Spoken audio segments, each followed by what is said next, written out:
less than 4 hours, my alarm is set to go off, as I will begin to get ready to take my youngest, my baby boy, to the hospital.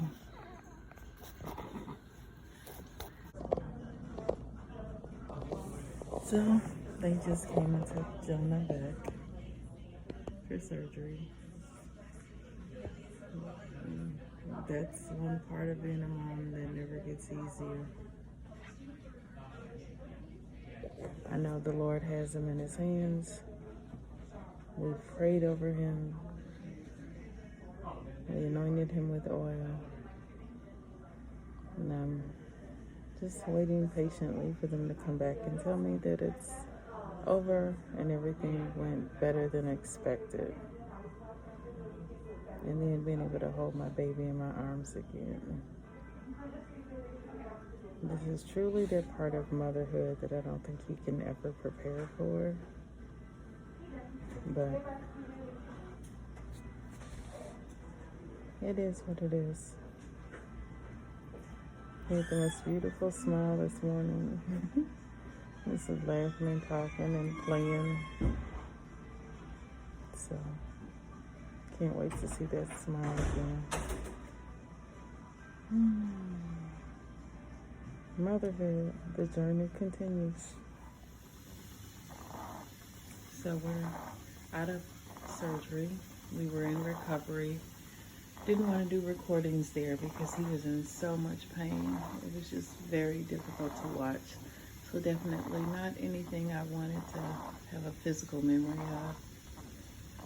We've been admitted to the ICU, which I knew was going to happen, but we found out that the surgery was a little bit more complex than what they were anticipating, which means we will probably be here a little bit longer than expected. Currently on IV therapy and high flow oxygen.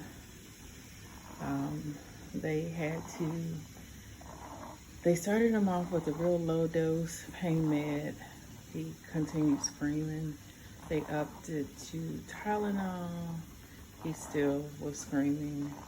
And finally, the surgeon recommended that they put him, or wrote a prescription for putting him on morphine, because she came out to talk to me post-surgical and he was screaming. She went in and did a whole nother surgery and came out and he was still inconsolable.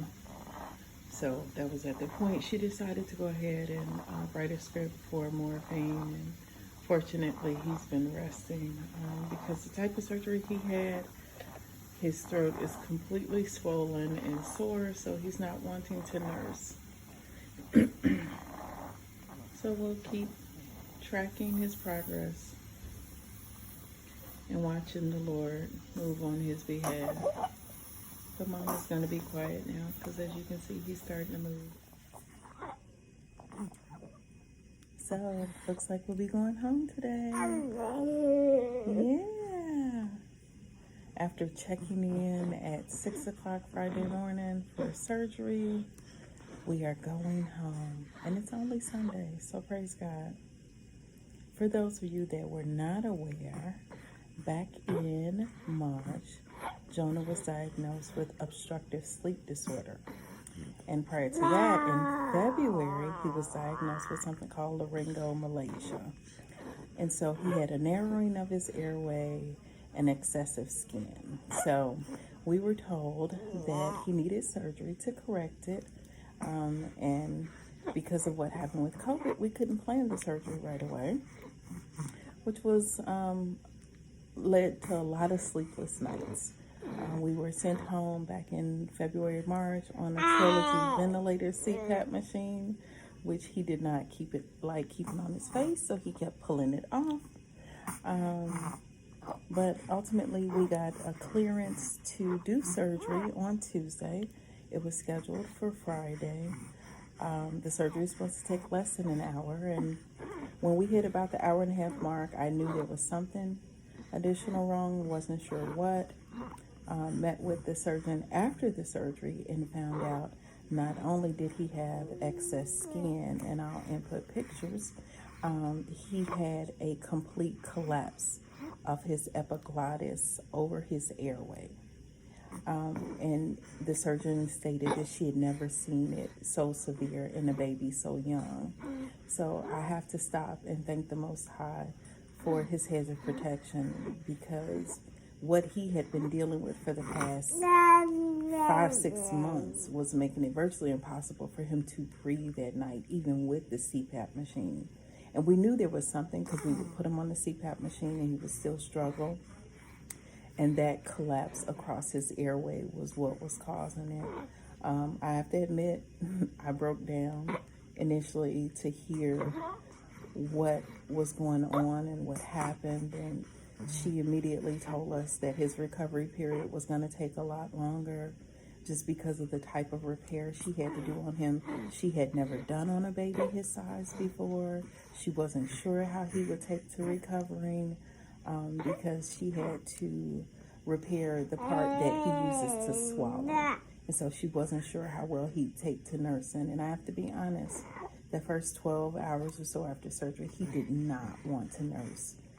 And he would just cry, and it broke my heart. It did. It broke my heart, because he would just look up at me like I'm in pain. And all I could do was have my sister reach out to my prayer support group, and all my ladies started praying for him. And thank God that he intervened, and he was able to get some sort of comfort later on Friday evening, and eventually started nursing on and off. And we had a rough night that first night, that Friday night. He struggled just to get sleep. But last night, praise God, oh my goodness, he slept like a champion. He went to sleep about 9:30, 10, and did not wake up till almost 8. And he's eating, he's laughing, he's smiling. As you can hear, he's talking.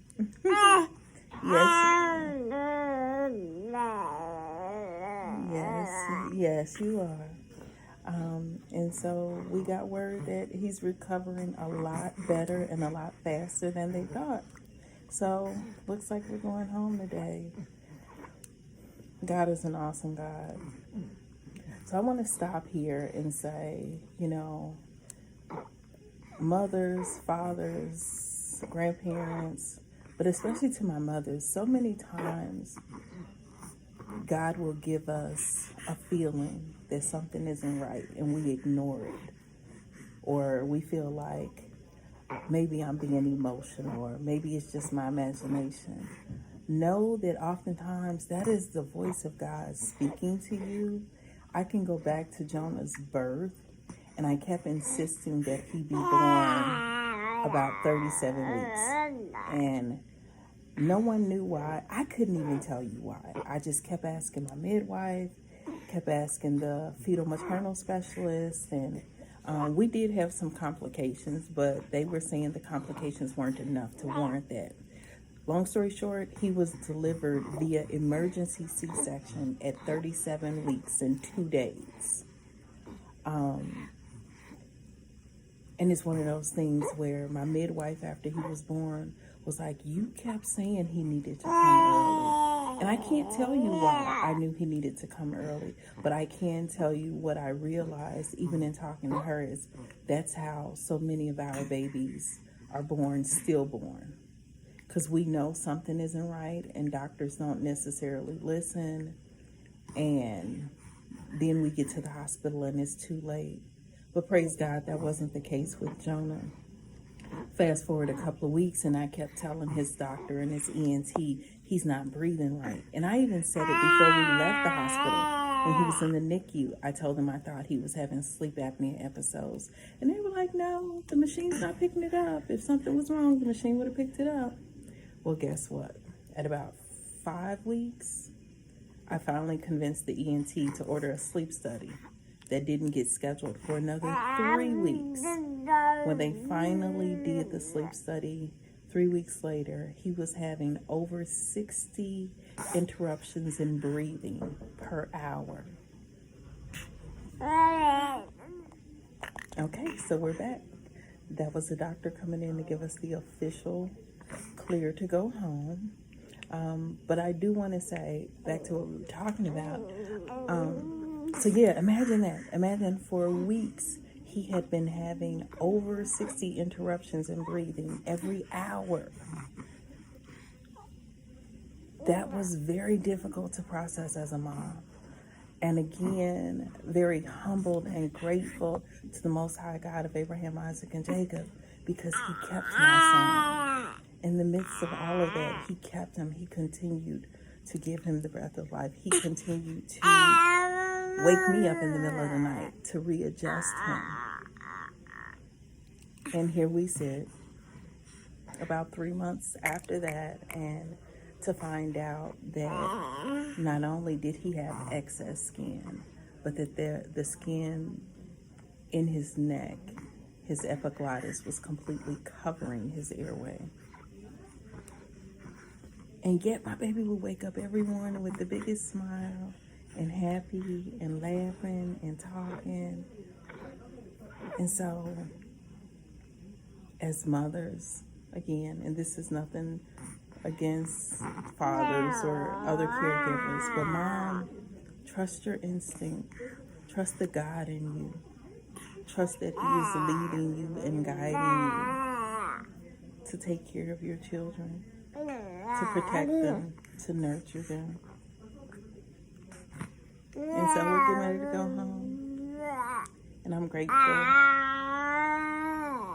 I'm grateful to hear that, Sam. So, for now, signing off, merely me, just a multitasking mom. You gonna say bye-bye? You gonna say bye-bye?